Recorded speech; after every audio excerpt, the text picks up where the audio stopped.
In today's video, I'm going to teach you how to automatically import Microsoft Forms responses to Power BI. Microsoft Forms stores each submission in an Excel workbook in OneDrive or SharePoint, which makes it perfect for a live connection into Power BI. Our goal is to point Power BI at that workbook using its web address, authenticate with your organizational account, and then shape the data in Power Query so your visuals stay current as new responses roll in. Start by opening Power BI Desktop. From the home ribbon, choose Get Data. When the connector window appears, pick Web.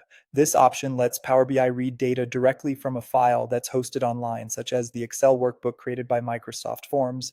Next, paste the URL of the Excel file that contains your form responses. If you're unsure where that file lives, open your form, use the Open in Excel option to locate it in OneDrive or SharePoint, and copy the file's link. Make sure you're copying a link to the actual workbook rather than a preview page. You don't need to download the file. Power BI will access it where it's stored. When prompted to authenticate, choose Organizational Account.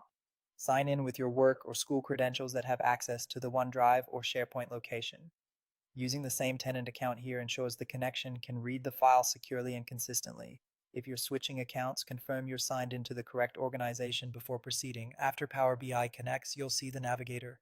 Select the table that lists your form responses. It will look like a typical grid with columns for each question and rows for each submission. Click Transform Data to open Power Query, where we'll prepare the data for accurate visualization.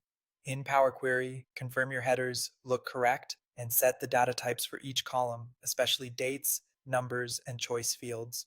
Clean up any extra columns you don't need and standardize text values so answers are consistent. If a question allows multiple selections, you may need to split or expand that column so each choice can be counted properly in visuals.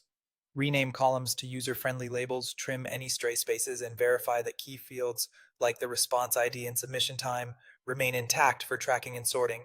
These transformations will be applied automatically every time the data refreshes. When you're satisfied, apply your changes and load the data.